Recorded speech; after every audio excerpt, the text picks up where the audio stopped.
All right, I got a tricky one for you. I'd like to hear a little feedback.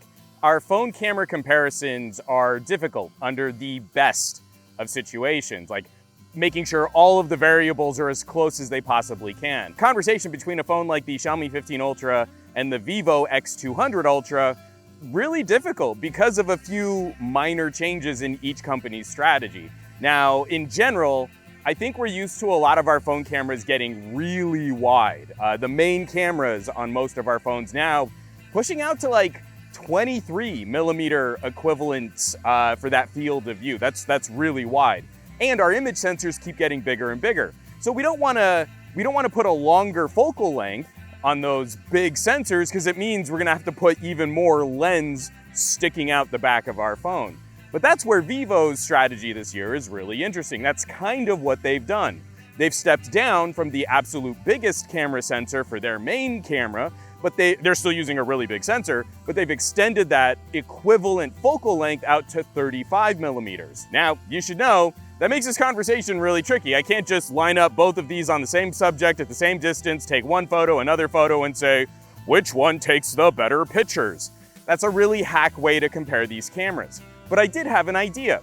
I was wondering if I took a larger sensor and compared it to a smaller sensor, but matched the field of view to this longer focal length, would the larger sensor's larger pixels close some of that gap?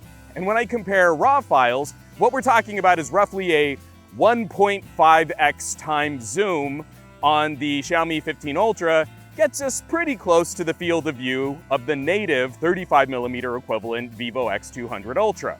So I compared some raw files, and when I'm looking really close, if I take that 1.5x times crop, yeah, the performance looks pretty good.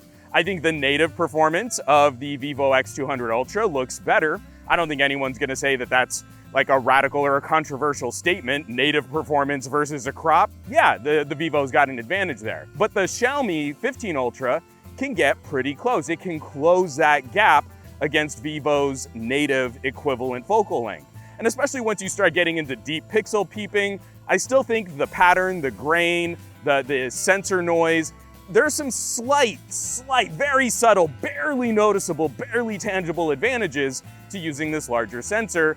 But of course, Vivo's longer focal length, you get a shallower depth of field when we're comparing the crop to the Vivo. I can feel a couple of you already racing down to the comments though, because if I'm comparing RAW to RAW, that's not really where we are in the modern age of smartphone cameras, right?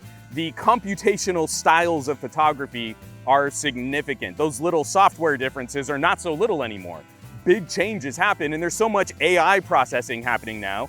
That's gonna be the majority of how people really use these cameras. Even at the ultra tier, even for the photographers out there, we want these tools on our phones because they help us abbreviate some of the busy work in our photography. I don't have to shoot brackets and edit raw files if I don't want to. So that becomes one of the tricky things, and this is where I really want to hear from folks down in the comments today. As you're looking at your photos, to me, this is more evidence that pinch to zoom is really destructive for your photos. If I line up a similar field of view and shoot a JPEG on the Xiaomi 15 Ultra, I'm seeing blurrier output than I would have expected, especially after looking at the raw files. It's making this comparison really difficult.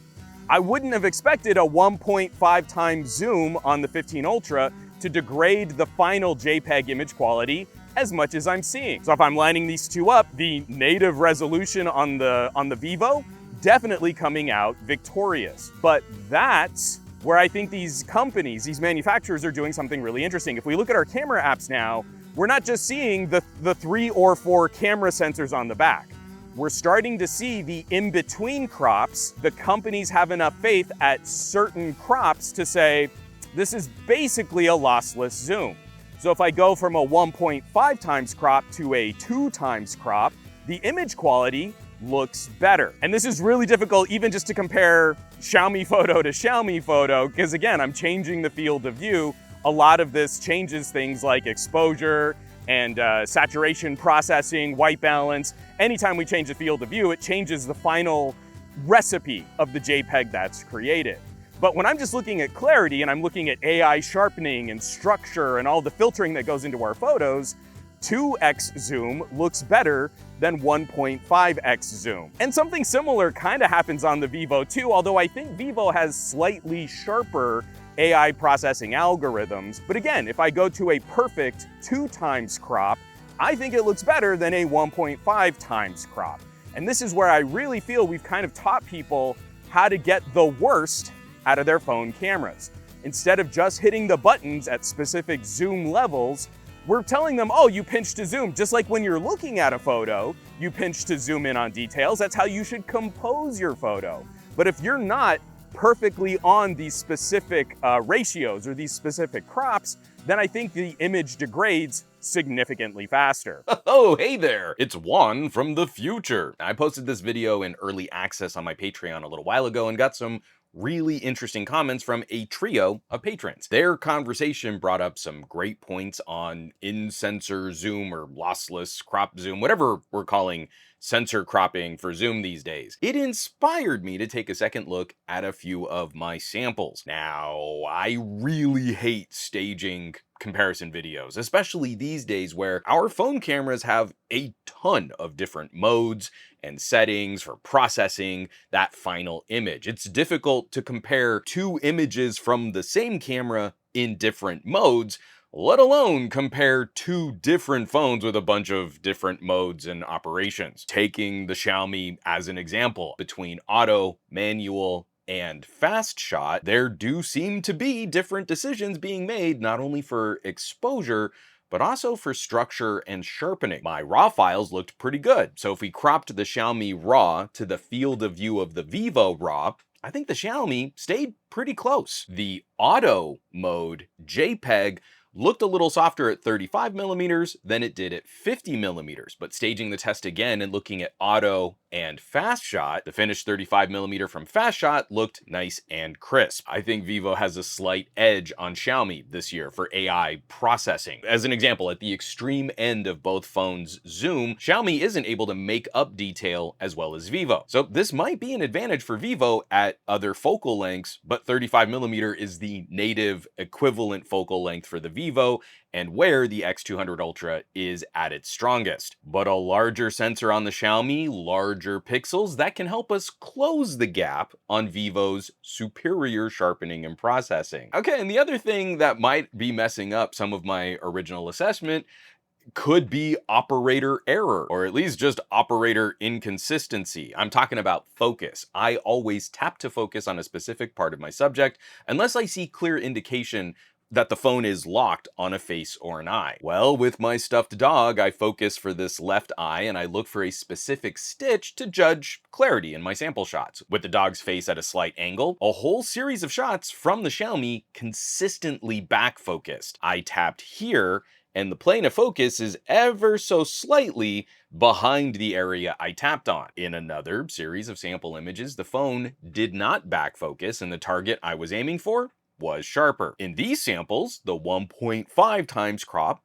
they look a little better. If I extreme pixel peep, I still think a perfect 2 times crop looks a touch sharper than an in-between crop, but eliminating some of these other variables, the performance is a lot closer. I still think touching the individual focal length or multiplier buttons gives you the best performance for each camera sensor, but on these mega sensor ultra phones, it seems sliding into an in-between zoom range isn't completely destroying the final image. I just think it's helpful to know that if you're spending this much on a camera specialist phone, generally we can say this is how you get the best image quality out of that expensive purchase. If you like that 35 millimeter field of view, that native focal range on the Vivo, you can get really close to that on the Xiaomi by cropping from the sensor. Gotta send a huge shout out to Georgie, John, and BJ. I really appreciated the chatter, and your conversation helped me get to some better data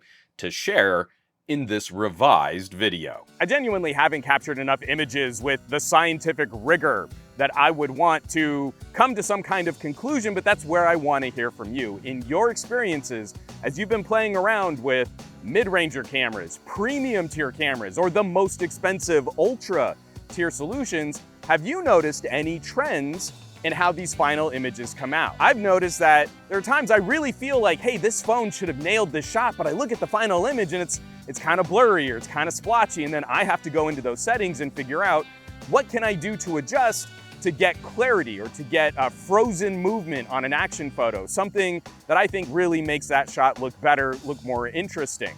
And between these two phones, where I'm pretty confident I'm gonna call these two the top two performers launched in 2025. These are two of the best camera solutions on the smartphone market today. This really shook up what I expected to see from a larger image sensor versus a smaller image sensor.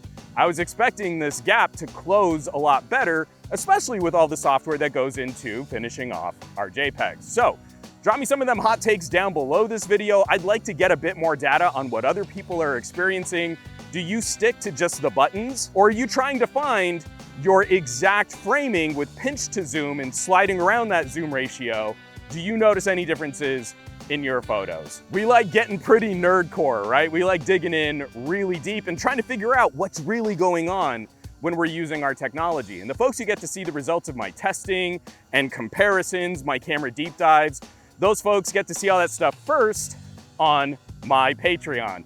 Patreon.com/SomeGadgetGuy. This list of names scrolling by on your screen right now, a huge thank you from the bottom of my heart. This list of names, these are the people that are helping to keep the lights on in the Gadget Lab. They're helping me set up outdoor shots so I can keep adding to these conversations, contributing to these discussions. And the conversations that we get into on the Patreon and on the private Discord, they really help drive where we go in these videos and reviews and editorials.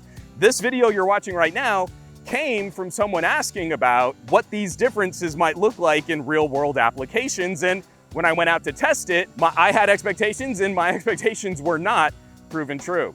So I hope you'll check them out. I hope you'll consider joining the conversation at patreon.com/SomeGadgetGuy. Now, you know where you can find me around the rest of the internet at SomeGadgetGuy, basically everywhere, but these days, trying to spend a bit more time on the Mastodons, a little on the Blueskis, and a lot less so on the Facebooks, the Threads, the Instagrams, and none at all on that dumpster fire site.